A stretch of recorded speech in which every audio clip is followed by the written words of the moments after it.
Dear students, welcome to the course of Basic Genetics, and this is the lecture 2 for the unit where we are discussing about the human genetics and analysis of pedigrees. And in the previous class I showed you about all the symbols that we use to make the pedigree, how we connect the members that are present in the pedigree, and I also discussed with you one example where we have a autosomal dominant condition, and we discuss how we understand looking at the pedigree if the character is like what is the nature of the character. So in the last class I covered the autosomal dominant trait analysis in the pedigree, and in this class I will discuss with you how we identify a autosomal recessive trait in a pedigree.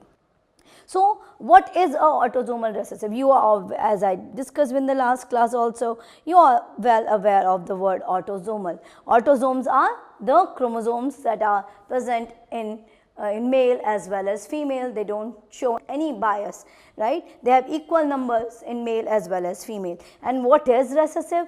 You have to remember a few things, right? A recessive means you can see a character showing up only when they are homozygous. So I am just representing the character with A, and because it is recessive I am making a small a, and so when small a come together, then only we see the trait. Remember that.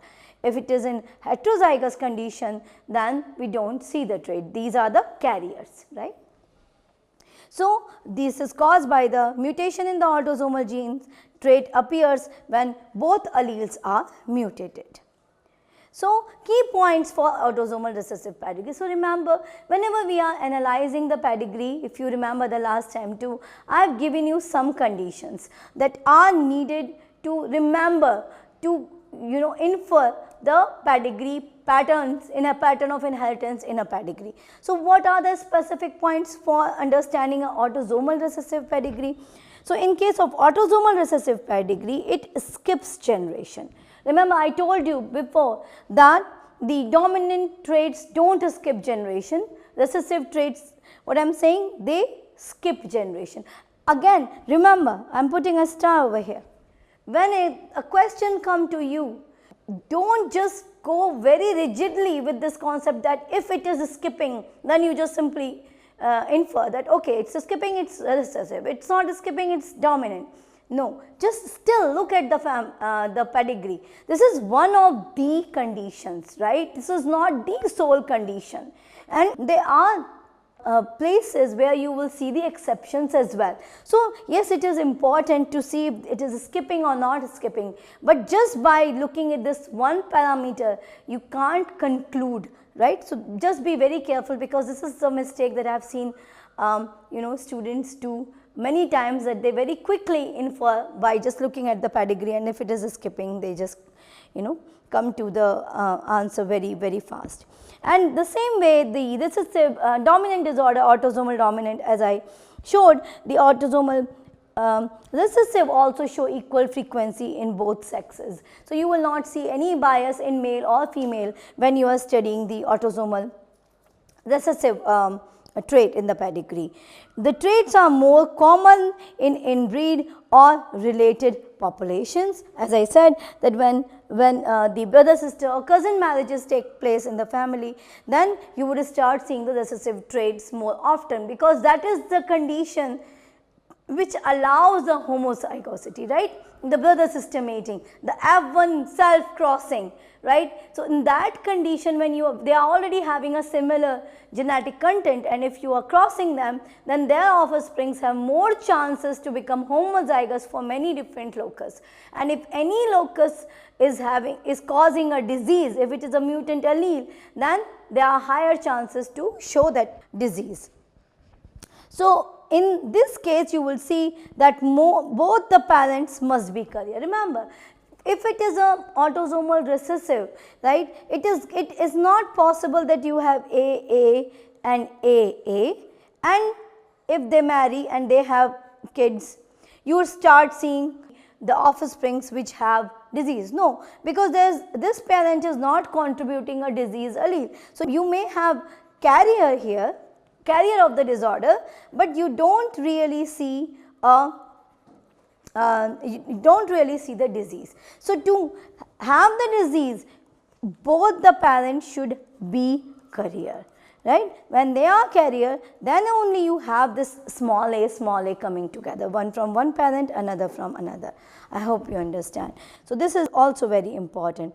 And trait can also appear suddenly, right, as I just said that one parent is carrier and the other one is normal, you don't see any disease, right. And then say, let's say if this person get married with another capital A, you will again not see any disorder in the family. But suddenly, because in any condition, if this person happen, or generation below, they happen to marry to another carrier, then you start seeing the disease. So, the recessive diseases are not that common in the family. This is one other important point. So, let us look at the autosomal recessive pedigree, which has been shown on your screen. So, you can see we have this affected person here and we have this affected person here, right. And as I just said that, let us say that it is a recessive disorder. So, we will just put small a here and a small a here, just for our convenience sake. And you can clearly see that this affected person have unaffected parents, as just mentioned previously, right. And you can see because they are unaffected carriers, because they are carriers, the siblings of this person 3, this female 3, are also not having any problems, right. So, even this person 4 is also not having any problem, but their daughter is also not having any problem, and here this person is not having problem, their offsprings also not having any problem. But when they marry, right, when these cousins are marrying, you see the disorder here, right. So, they must be AA and AA, and I said affected person, if affected person is there, their parents should be heterozygous. So, they are heterozygous here, and when these two heterozygous marry, one of their offsprings is having the problem, right. So, this is a very typical of the autosomal recessive family. So, when you are analyzing, if somebody is giving you this pedigree, you should check the sex ratio. I mean, this is very short, but you can only see that the disease is present in female as well as male, right. So, no bias is reflected here. You can notice that affected offsprings have unaffected parents. You can also see that the generations are skipped. So, what is the skipping of generation? Just skipping of generation is this. So, see, in this whole generation, you are not seeing any affected individual, and then it again appears in the next generation. So, this is just a comparison, because what I would try to do is so that you do not forget the concept, I keep comparing the things. We have discussed so far 2 autosomal ways of inheritance. It is autosomal dominant and autosomal recessive. In case of recessive, we say that it often skips generation, whereas in case of dominant, they typically seen in every generation, and the affected individual often have unaffected carrier parents, affected individual usually have affected parents, right. So, that is what we have discussed in the class. And in the cousin marriages, it is reflected more when there are these cousin marriages present, and this is not typically associated with that. Chances of affected child here is about 25% and here 50%, 55% if one parent is heterozygous, right. And I showed you, if you remember earlier, 1/3 of the children will have chance to be affected if the parents are if both the parents are heterozygous, right. And sex distribution ratio is not changed in any of the condition, right. So, you will need this sex distribution male and female ratio, because when we will discuss about the sex influence, what was that, the sex related inheritance, where the inheritance is because of X chromosome or Y chromosome, then you will see this bias of inheritance in male or female. So, we will discuss it in future classes. So, with that, let us solve this pedigree together. So, this pedigree which is being shown on your screen, I have not labeled it, right, and then it could be either autosomal dominant or autosomal recessive, right. So, how, just by looking at this pedigree, we will understand. If I look at the male or female bias, I don't see much. 1, 2, 3, 4 male and 1, 2, 3, 4, 5 females, almost the same, right? And if I see the affected and unaffected, males are affected, sometimes a female is affected other time. So, and there are females that are unaffected, there are males that are unaffected. So, no biasness in affected or unaffected can be seen in case of this pedigree, right. So, now if I see that generation is skipping, this is, see now this in this example is little tricky. It is apparently not a skipping generation. You can see it here, you can see it here in these three people, you see it here. So, first, second and third generation, right, and we are seeing them almost every generation. So, then recessive and dominant, how would I say, right. So, now if I look even more closely, then what I spot? I spot that there are these two people which are, though these two people are not affected, right, and when they are not affected, their kids, one of them is affected, right, this one. And this, if you remember, I showed you a typical condition with the recessive, right. So, what I showed you that in the recessive pedigree, you will see that unaffected affected kid is having unaffected parents, right, and we did mention that condition happens when the trait is heterozygous in case of parents, right. So, that is when we see this coming like this here. So, this can be A, right. So, now what I am trying to say is that we think that this is a recessive pedigree, and let us build this pedigree first recessive, and then I will also show you why if you start making it with a dominant inheritance pattern where it fails, right. So, we consider this as small a because it is a recessive, parents are heterozygous, right. So, that we have made here capital A small a over here, and then this one could be A. So, okay, so this one let us mark now first all the affecteds, right. So, all the affected are AA if it is a recessive, right. So, AA, I marked all the affected, and then because this is affected and this I do not know, I know that they are heterozygous, but this parent it could be A definitely. So, it could be, when we make this kind of line, what does it mean? It means that this place could have either A or A. It could be heterozygous as well as homozygous, that is why it is not affected, and which you cannot really tell, or I cannot tell just by looking at the slides, right, just by looking at the pedigree. So, here it is, when we write it like that. How we write it? We write it like this, A dash. So, this is A dash, and now these ones are A, and A, right, and then so the same here, this is AA, and you can see the affected offspring here, and the affected offspring can only be coming if this person is heterozygous, right. So, this genotype we know that it is a small a, this is AA, right. So, this is what we have marked here, and here is small a, this AA, and this one can be AA, right, AA, yes, and anything else that I have not marked here. So, here, well, these are unaffected, I am sorry. So, this can be this as well as AA, right. So, this A can go with this A too for this one.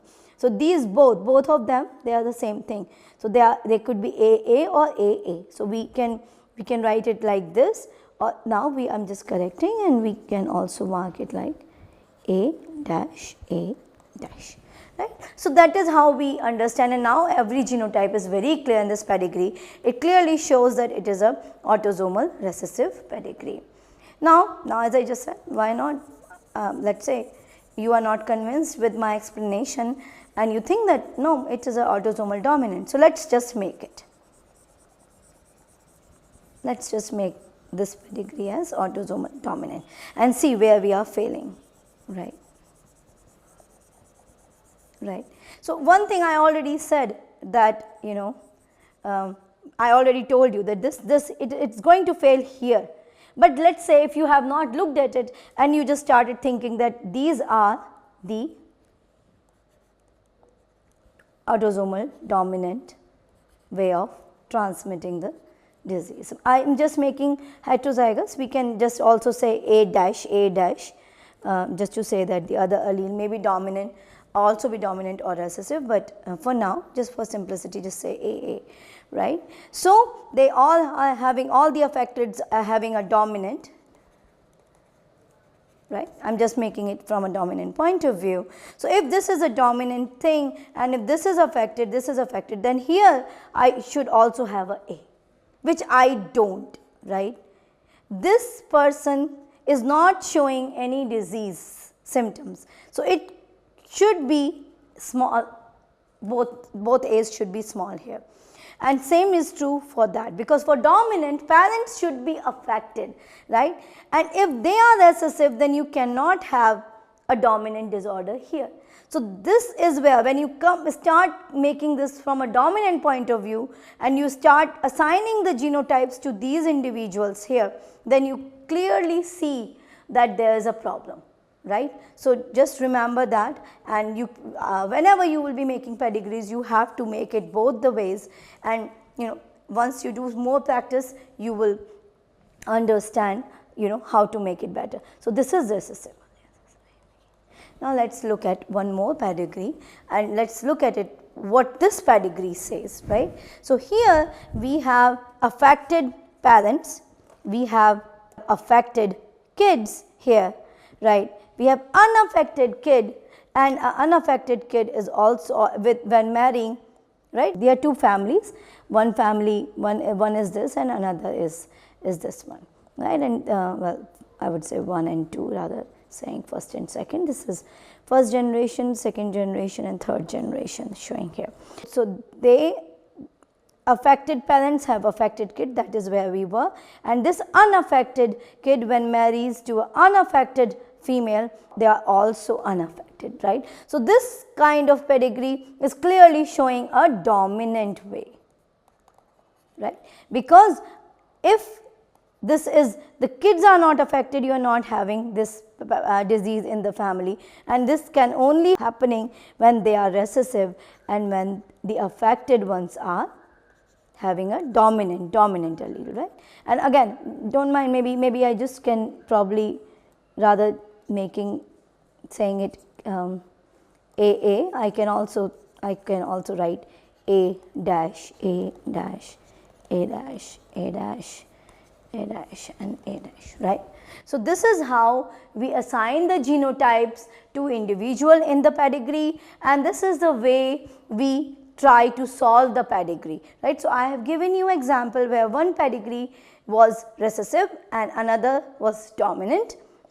So common mistakes that we do in case of while we are analyzing these pedigree, we mislabel carriers, right. So sometimes this is the difficulty that, you know, what genotype I should assign, and as I said that you have to first look at the pedigree, try to find some pattern in it and then assign it, and assign to one individual and then try to assign to all, and then think of another way, right. If it is confusing, then you should actually try to assign genotypes in multiple different ways. We have done, we try to assign it as a recessive, and we have also tried to study as dominant, and then it was very clear to us that, you know, which way of the inheritance pattern it is following, or misinterpreting, skipping of the generation. I have emphasized it enough that it is an important point to discriminate between autosomal dominant and autosomal recessive, that one is skip generation and another not, but this is not the sole criteria for analysis. And here I have listed some autosomal recessive disorders which are very common: cystic fibrosis, which is a lung disease; sickle cell anemia, which is a red blood cell related disorder, shape change happens in this case; phenylketonuria, which is a metabolic disorder; Tay-Sachs disease is a neurodegenerative disorder; again thalassemia, very common, very common in India, is also a blood related disorder; and albinism is a pigment related disorder. I would again request you to read about these diseases, at least one of them, study them in detail so that you can understand about their molecular mechanism and their genetics, and that will help you get the concept better. And so with that, I will leave you with this activity questions on your screen. This time I am not giving you a pedigree to solve, we will be doing more exercises in coming classes. So I am mostly asking here you to address the questions based on the concept. So all the 3 questions I am not reading from this screen, but all the 3 questions are concept based, and I ask you to read them and answer them, send your answers to me for discussion, and if you have any concern or questions, we can discuss it further. So with that, I would like to thank you all for your time, and I hope that you are enjoying this genetics course. Thanks again.